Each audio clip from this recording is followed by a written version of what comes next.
اعوذ باللہ من الشیطان الرجیم بسم اللہ الرحمن الرحیم۔ مدافع حرم شہید محمود رضا بیضائی کی داستان۔ تاریخ پیدائش 9 دسمبر 1981، جام شہادت 16 جنوری 2015، 17 ربیع الاول۔ عشق شہادت۔ شہید محمود رضا بیضائی 9 دسمبر 1981 میں ایک نہایت مذہبی گھرانے میں پیدا ہوئے۔ محمود نے اپنی پڑھائی ایران کے ایک شہر تبریز میں مکمل کی۔ تعلیم کے دوران ہی محمود نے شہید بابائی کے رضاکار تنظیم میں داخلہ لیا اور مجاہدین کے زیر سایہ رہ کر ان کے دل میں شہادت اور جہاد کا شوق و جذبہ پروان چڑھنے لگا۔ محمود ایک بہت اچھے کھلاڑی بھی تھے۔ ان کا پسندیدہ کھیل کراٹے تھا۔ 10 سال کی عمر میں ہی کراٹے کھیلنا شروع کر دیا تھا۔ فوجی ٹریننگ ختم کرنے کے بعد جبکہ سب چاہتے تھے کہ محمود یونیورسٹی میں ایڈمیشن لیں، مگر محمود نے کوئی اور ہی راستہ انتخاب کر لیا۔ اسلامی انقلاب کے رضاکار فورس کو چن لیا۔ ہو جس کے دل میں عشق الہی، نہیں لگتی اسے مدت شہادت کا راستہ چننے میں۔ جنوری 2004 میں فوجی تعلیمات لینے کے سلسلے میں امام علی علیہ السلام یونیورسٹی میں داخلہ لیا۔ محمود رضا کا بے پناہ شوق امام خمینی کے عالمی منصوبے یعنی عالمی اور اسلامی تنظیم کے ایجاد نے ان کے اندر ایک خاص جذبہ پیدا کر دیا تھا۔ اسی کی وجہ سے سوریہ میں جنگ شروع ہونے تک اس کے لیے دن رات تلاش اور جدوجہد کرتے تھے۔ مستقل طور پر سیاسی اور دینی کتابیں پڑھتے تھے۔ انہیں کتابیں پڑھنے کا کافی شوق تھا۔ ایک کتاب جو انہیں کافی پسند تھی اس کا نام کوچہ نقاشہ تھا، یعنی پینٹرز کی گلی، جو شہداء سے متعلق لکھی گئی تھی۔ محمود کو شہداء سے خاص قسم کا لگاؤ تھا اور محمود کو علاقائی اور بین الاقوامی خبریں، خاص طور سے اسلام اور مسلمانوں سے متعلق خبروں کا علم تھا اور انہیں تجزیہ تحلیل کرتے تھے۔ محمود کی عربی بہت ہی اچھی تھی۔ عربی زبان پر عبور کے سبب کافی حد تک اسلامی مجاہدین سے، جو کہ لبنان اور حزب اللہ سے تعلق رکھتے تھے، اور عراق و سوریہ کے شیعوں سے بھی ان کے تعلقات تھے۔ جب ایران کے شہر رودبار میں زلزلہ آیا تھا اس وقت محمود 9 سال کے تھے۔ زلزلہ کے بعد سب لوگوں نے اس حادثے میں زخمی اور بے گھر ہونے والوں کی مدد کر رہے تھے۔ تبھی محمود گھر میں آ کر ماں سے کہنے لگا، امی جان مجھے بھی ان کی مدد کرنی ہے۔ تو ماں نے خوش ہو کر کہا، شاباش بیٹا، آپ بہت اچھا کام کریں گے، لیکن ابھی میرے پاس کوئی پیسہ نہیں ہے۔ رات کو جب بابا آئیں گے ان سے لے کر آپ مدد کے لیے دے دیجیے گا۔ محمود رضا نے کہا، نہیں ماں، ان کو اسی وقت ضرورت ہے، میں گھر سے ہی کچھ سامان لے جا کر مدد کر دیتا ہوں۔ جب رات میں محمود کے بابا آئے، محمود کی ماں نے ان کے بابا سے کہا کہ کچھ پیسے دے دیں مدد کے لیے، تو محمود رضا بولے، مجھے اب پیسے نہیں چاہیے، میں نے مدد کر دی ہے۔ کچھ سال کے بعد پتہ چلا نئے کمبل جو گھر میں تھے اس کو لے جا کر محمود رضا نے ضرورت مند لوگوں کی مدد کی تھی۔ شہید کے دوست۔ ایک اور چیز جس میں محمود رضا کو دلچسپی تھی امریکن باسکٹ بال لیگ تھی۔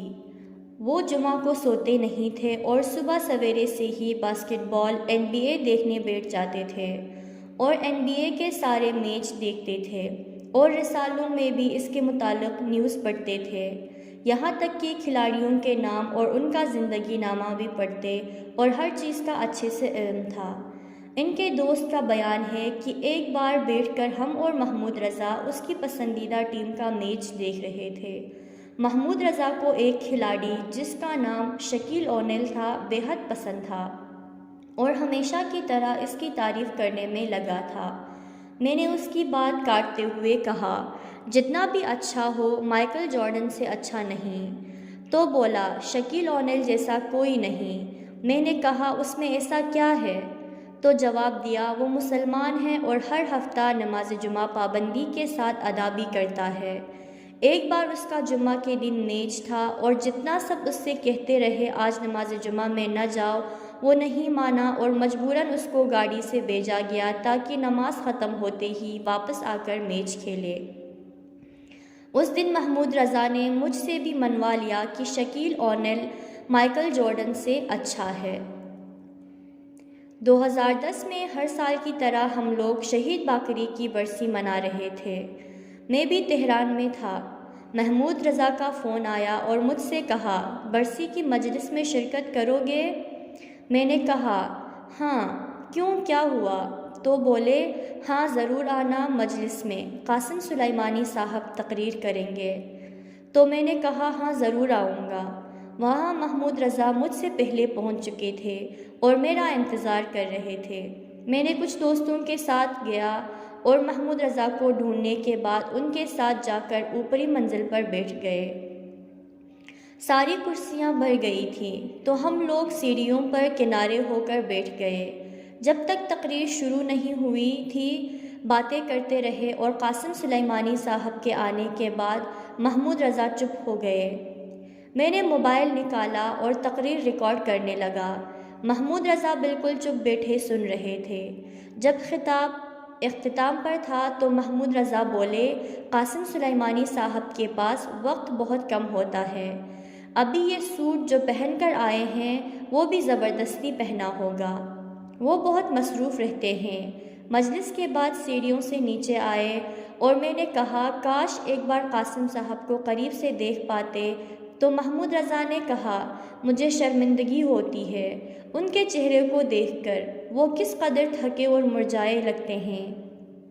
محمود رضا حالانکہ خود بھی محنت اور مشقت کرتے تھے۔ ایک بار انہوں نے، محمود رضا نے کہا، میں قاسم سلیمانی صاحب کے سامنے اپنے ساتھیوں سے کچھ باتیں کر رہا تھا اور میں نے کہا، مجھے لگتا ہے شہادت بس ان کو ملتی ہے جو محنت کرتے ہیں اور اس راہ میں جد و جہد کرتے ہیں، اور ہمارے سبھی شہداء ایسے ہی تھے۔ تو قاسم صاحب نے میری بات کی تائید کی تھی اور کہا، جی ہاں ایسا ہی ہے۔ ایک دفعہ محمود رضا 4 دن سے گھر نہیں گئے تھے۔ جب ان سے پوچھا کہاں تھے، بیابان میں تھے، تو بولے، ہاں کچھ لوگ مجھ سے فوجی ٹریننگ لینے آئے تھے۔ محمود رضا نے ایک رضاکار سے کہا کہ میں کیسے ٹریننگ دیتا ہوں؟ کہا کہ آپ بہت اچھے سے سکھاتے ہیں۔ محمود رضا نے کہا، مگر رضاکاروں کو سکھانا بہت سخت ہے۔ شہید محمود رضا بہت محنتی تھے۔ احمد رضا اپنے بھائی محمود رضا کے لیے کہتے ہیں کہ محمود رضا کی آنکھیں ہمیشہ لال اور بدن ہمیشہ تھکن سے چور رہتا تھا، یہاں تک کہ شہید ہونے سے ایک شب پہلے بھی وہ صبح تک جاگ رہے تھے اور نہیں سوئے۔ محمود رضا کہتے تھے، مجھے فرق نہیں پڑتا تہران ہو یا شلمچہ یا دمشق، جہاں بھی اسلامی انقلاب کی حفاظت کی بات ہو میں وہاں رہوں گا۔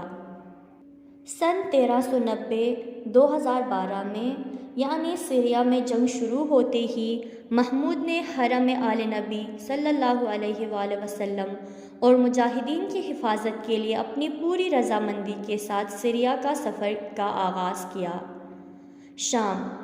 شام یعنی سیریا میں جس جگہ جنگ چل رہی تھی وہاں پر 2 عورتوں کو دیکھا جو زمین پہ بیٹھی تھیں۔ ایک فوجی نے ان کو خودکش سمجھ کے ان کی طرف بلاسٹ کیا، جو ان کی خوف و وحشت کا سبب بنا، اور محمود رضا کو جب یہ احساس ہوا وہ ڈر گئے ہیں، ان کے پاس گئے اور کہا، ڈرنے کی ضرورت نہیں، میں علی ابن ابی طالب کا شیعہ ہوں اور آپ کی حفاظت کروں گا۔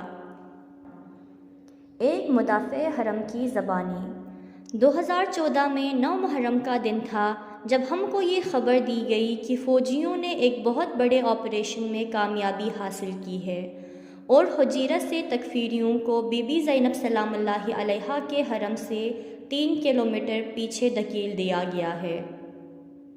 ہم صبح سویرے وہاں گئے تو محمود رضا بھی موجود تھے اور اس کامیابی سے کافی خوش نظر آ رہے تھے، اور ایک کالا جھنڈا ہاتھ میں لیے کھڑے تھے اور کہہ رہے تھے کہ اس بلڈنگ کی اونچائی سے اس جھنڈے کو لایا ہوں۔ جب میں نے بلڈنگ کی جانب دیکھا تو اونچائی پر سرخ رنگ کا مولا عباس علیہ السلام کا علم لہراتے دیکھا۔ حرم کے سامنے والی روڈ جس پر 2 سال سے کسی کے جانے کی ہمت تک نہ تھی اور بس کچھ افراد نے وہاں جا کر جنگ کی تھی، آج محمود اور ان کے دوستوں کے بدولت پرامن ہو چکی تھی۔ اس روڈ کے پیچھے بیچوں بیچ کھڑے ہو کر حرم کی جانب رخ کر کے بی بی کو سلام دے رہے تھے۔ تبھی میں نے محمود کی جانب دیکھا، وہ آہستہ آہستہ گریہ کر رہے تھے اور بی بی کو سلام پیش کر رہے تھے۔ شہید محمود رضا کہتے ہیں کہ پہلے آپ کو باور کرنا ہوگا کہ اس زمانے میں ہم شیعہ گھرانے میں پیدا ہوئے ہیں اور مولا کے ظہور کا سامان فراہم کرنا ہماری ذمہ داری ہے، اور اس کے لیے مصیبت اور مشکلات، رکاوٹیں، دوریاں اور غربت برداشت کرنی پڑیں گی، اور در حقیقت خود کو قربان کیے بنا یہ درجہ حاصل نہیں ہوگا۔ میں نہیں چاہتا بلند پروازی کرتے ہوئے غیر حقیقی باتیں کروں۔ بے شک ہم الہی وعدے کے تحقیق کے لیے آمادہ کیے گئے ہیں، اور ان توفیقات کے لیے ہم کو خدا کا شکر ادا کرنا چاہیے۔ شہادت کی منزل پر فائز ہونے کے لیے دوریاں برداشت کی آپ نے اے شہید، اور ہم بیٹھے ہیں یہاں آرام سے غفلتوں میں ڈوبے اور مہدی اجل اللہ کا سپاہی بننے کی امید میں۔ نکل جائیں ہم غفلتوں سے، کیجیے رہنمائی ہماری شہید۔ شہید کے بھائی احمد رضا کی زبانی۔ موبائل کی گھنٹی بج رہی تھی، موبائل کو جیب سے نکالا اور دیکھا، محمود رضا کی کال ہے۔ خوشباش ہے اور مجھ سے پوچھ رہا تھا کہ آپ کہاں ہو اس وقت۔ میں نے کہا صبح سے کسی کام سے ہوں تہران میں، کام ختم کر کے تبریز جاؤں گا۔ اس نے کہا کس ٹائم فری ہو تم؟ کچھ اہم بات کرنی ہے آپ سے۔ میں نے کہا ابھی کہو۔ جواب دیا ابھی نہیں ہو سکتا، اور کہا کہ جب تم بالکل فری ہوگے تو کہوں گا۔ میں نے اصرار کیا کہ ابھی کہو۔ اس نے کہا کیا ابھی آ سکتے ہو میرے گھر؟ میں نے کہا کل مجھے ہر حال میں تبریز جانا ضروری ہے، کام ہے مجھے، اگر ممکن ہو تو کال پہ ہی کہو۔ کہا میں نے دوبارہ تیاری کی ہے شام جانے کی، البتہ کچھ باتیں ہیں جو ضروری سمجھتا ہوں آپ سے کروں۔ میں نے کہا مثلاً کیسی باتیں؟ کہا اگر میں شہید ہو جاؤں، ڈر ہے کہ بابا اس صدمے کو برداشت نہ کر سکیں گے، بابا کا خیال رکھنا بہت۔ میں نے کہا خدا حافظ، میں اگلے گھنٹے میں آپ کے گھر پہنچ جاؤں گا۔ کہا لیکن تمہیں تو تبریز جانا ہے نا؟ میں نے کہا نہیں، آج رات تمہارے ساتھ رہوں گا۔ اس نے کہا میری باتوں کی وجہ سے؟ میں نے کہا نہیں، بس میں خود چاہتا ہوں کہ ادھر رک جاؤں۔ اب چھوڑو، بس آ رہا ہوں۔ اسلام شہر محمود رضا کے گھر سب کچھ نارمل تھا، بچے کھیل رہے تھے، بیوی کام کر رہی تھی، 2 سال کی بیٹی صحن میں کھیل رہی تھی، اور وہی چائے وغیرہ کا اہتمام، اور رات کا کھانا چڑھا ہوا تھا چولہے پہ۔ ٹی وی بھی چل رہا تھا، ایک سادہ سا بیڈ شیٹ دیوار کی سائڈ پہ بچھا ہوا تھا، اور محمود رضا پرسکون بیٹھے ہوئے تھے۔ ہمیشہ کی طرح سب کچھ نارمل تھا، ہمیشہ کی طرح کچھ بھی الگ دکھائی نہیں دیا۔ بس بیٹھ گئے، اب منتظر تھا کہ جب وہ اپنی گفتگو کا آغاز کرے، لیکن وہ چپ بیٹھا تھا۔ 2-3 گھنٹے بیٹھا رہا، باتیں کرتے رہے، مگر سب کچھ نارمل تھا، کوئی خاص بات نہ کی تھی ابھی تک۔ میں کوشش کر رہا تھا کہ چپ ہی بیٹھوں جب تک وہ خود بات کا آغاز نہ کرے، لیکن وہ کسی صورت تیار نہ تھا کہ کچھ بولے۔ اپنی پریشانی کا بل آخر میرا صبر ٹوٹا، اور میں نے کہا کہو کیا کہنا چاہتے تھے؟ سنیں، کہا جب میں شہید ہو جاؤں گا مجھے کہاں دفن کریں گے؟ تمہاری نظر میں میری تدفین تہران میں کرنی چاہیے یا تبریز میں؟ میں نے کہا ان سب باتوں کو تم فی الحال سائڈ پہ رکھو، اٹھو اور جاؤ اپنے کام پر، جب تم شہید ہو جائیں گے تو میں سوچوں گا اس بارے میں کہ کیا کروں۔ بغیر کسی فیلنگز کے وہ بولتا گیا، توضیح دینے لگ گیا کہ اگر تبریز میں دفن ہوا تو کیا ہوگا، اور اگر تہران میں ہوا تو کیا ہوگا۔ اسی میں ایک پروگرام شروع ہو گیا، اور میرا دھیان وہاں چلا گیا ٹی وی میں۔ میں نے کہا جب تک تم ایسے عام طور پر بیٹھ کر اپنی شہادت کی باتیں کرو گے تو دھیان نہیں دوں گا، اگرچہ ہمیشہ کی طرح اس بار بھی شہادت کی خبر ممکن ہے۔ اس نے دوبارہ ممکن کوشش کی کہ وہ اپنے دفن کے بارے میں مجھے رائے معلوم کر کے وہ کہاں دفن ہوگا، اور یہ سمجھانے میں لگا رہا کہ اس بار اس کی شہادت حتمی ہے، لیکن میں نے کوئی رسپانس دکھائی نہیں دیا۔ ایک چھوٹے بھائی کا بڑے بھائی سے کہنا کہ مجھے کہاں دفن کرو گے، یہ آسان نہیں ہے سننا۔ شہید حسین مرادی کے والد کہتے ہیں، محمود رضا آخری بار گھر میں سب سے آ کر ملے۔ حسین مرادی کی شہادت سے 3 مہینے گزر چکے تھے اور آ کر محمود گھر والوں کا حال پوچھ رہے تھے۔ شاید اپنے دوست اور ساتھی شہید محمد جمالی کے گھر بھی کرمان میں جانا چاہتے تھے، لیکن ان کے پاس ایڈریس نہیں تھا۔ شہید جمالی محمود رضا کے ساتھ زینبیہ کاروائی میں موجود تھے اور دونوں ایک ساتھ صبح کے وقت شہید ہوئے۔ اور جب محمود رضا آخری بار گھر چھوڑ کر جا رہے تھے تو کہا، کیا ایک باپ کو جو اپنے اولاد سے محبت ہوتی ہے اس سے بھی بڑھ کر دنیا میں کچھ ہے؟ محمود رضا کو اپنی بیٹی سے کافی محبت تھی۔ نکلتے وقت محمود سے سب کہہ رہے تھے، محمود کوثر کو کیسے چھوڑ دیا؟ تو محمود بولے، ہاں بس اب تک وہی میرے راستے میں رکاوٹ تھی، اس کی محبت مجھے جانے سے روکتی تھی، لیکن اب میں نے اپنا راستہ انتخاب کر لیا ہے اور خدا کو بھی اس کا علم ہے۔ شاید وہی چاہتا ہے کہ اب میں کوثر سے دور ہو جاؤں۔ جب کسی سے محبت ہو تو اس سے دور ہونا مشکل ہو جاتا ہے، لیکن ہاں جب معرفت کسی منزل تک پہنچ جائے تو انسان خدا کی محبت میں سب کچھ لوٹا دیتا ہے۔ ہم شہیدوں کی عظمتوں کو سمجھ نہیں پاتے ہیں۔ شہادت صرف ایک فرد کی قربانی نہیں ہوتی، بلکہ ایک شہید اپنی خواہشوں کو بھی قربان کرتا ہے، اپنے بچوں کی محبت کو قربان کرتا ہے، اپنے گھر والوں کی محبت کو قربان کرتا ہے۔